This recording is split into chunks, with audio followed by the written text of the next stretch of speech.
ముద్రగడ గారి అమ్మాయి శ్రీమతి కాంతి గారు, వారి అల్లుడు శ్రీ చందు గారు నాకు ఒకటే చెప్పారు ఈ రోజున. నాకు నిజంగా అమ్మ, నేను మీ ఇంత తుని ప్రత్యేకించి అల్లూరి సీతారామరాజు పాదాల సాక్షిగా చెప్తున్నా, నాకు వారికి ఒక కుమార్తె ఉన్నందని కూడా అసలు విషయం నాకు తెలియదు. కాంతి గారు ఉన్నారు అని నాకు విషయం కూడా తెలియదు. నాకు నేను మనస్ఫూర్తిగా చెప్తున్నాను, నాన్నగారిని ఒక మాట అనాలని కానీ ఆయన వైసీపీకి వెళ్ళినా నాకేం ఇబ్బంది లేదు, గౌరవిస్తాను పెద్దల్ని.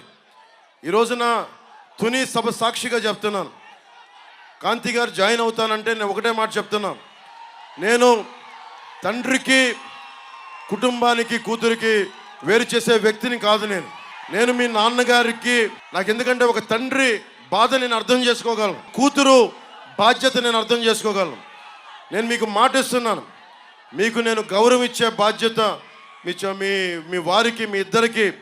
కానీ ఈరోజు నేను మాట్లాడి మీకు కండువా వేస్తే, నేను నాన్నగారిని, పెద్దవారు 10 మాటలు అంటారు, పెద్దలు ఏమంటారు 10 సార్లు తిడతారు, మనల్ని భరించాలి మనం.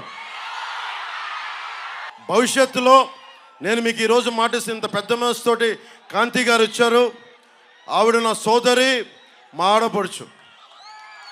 నేను మిమ్మల్ని ఎన్నికలకి వాడుకున్నాడు పవన్ కళ్యాణ్ జనసేన అన్నది కాకుండా, మీరు నన్ను మీ ఇంటికి తీసుకెళ్ళండి, మీతో పాటు అప్పుడు నేను మీ ఇంటికి వస్తాను. నేను మిమ్మల్ని తీసుకెళ్ళి, ఎందుకంటే మనం ఎన్ని గొడవలున్నా మనం వచ్చి కూర్చొని ఆయనతో మనం విభేదించవచ్చు, అభిప్రాయ భేదాలు ఉండొచ్చు, పాలసీ పరంగా విభేదాలు ఉండొచ్చు, కానీ వేరే పార్టీలో ఉండొచ్చు. కానీ నేను ఇచ్చే గౌరవం అందరికీ, పెద్దలందరికీ ఇచ్చే గౌరవం. మనం కలిసి ప్రయాణిస్తున్నాం, కలిసి ఉండాలి, విడిపోకూడదని కోరుకుంటున్నాం. నేను సగటు రాజకీయ నాయకుడిని కాదు, నేను మీ ఇంటి వాడిని, మీ కుటుంబ సభ్యుడిని, మీ సోదరుల్లో ఒకడిని, మీ అన్నదమ్ముల్లో ఒకడిని, సాటి మనిషిని, మానవ హక్కుల్ని కాపాడుకోవాలనుకునేవాడిని. నేను ముఖ్యంగా సోదరి కాంతి గారికి, వారి శ్రీవారు చందు గారికి కూడా ప్రత్యేకించి నేను మాటిస్తున్నాను, మిమ్మల్ని అందరి కుటుంబ సభ్యులతోటి మిమ్మల్ని తీసుకెళ్ళి అప్పుడు నేను జనసేనలో మిమ్మల్ని సంపూర్ణంగా ఆహ్వానిస్తాను. ఈరోజు రోజున జనసేనలో ఉన్నారు, కానీ మిమ్మల్ని చెయ్యపట్టి సగర్వంగా తీసుకెళ్ళి, మీరు తీసుకెళ్ళండి, ఆయనకి చెప్పి మిమ్మల్ని తీసుకొస్తానని మనస్ఫూర్తిగా. ఇక్కడ మీరు బాగుండాలి, తల్లిదండ్రులు దీవెన ఉండాలి ఎవరికైనా.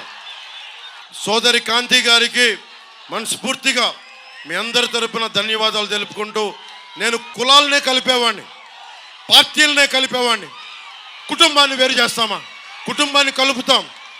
ముద్రగడ గారిని, కాంతి గారిని కలుపుతాం తప్ప మనం కూర్చొని వేరు చెయ్యం. అలా పరిస్థితి ఎప్పుడు తీసుకురాం.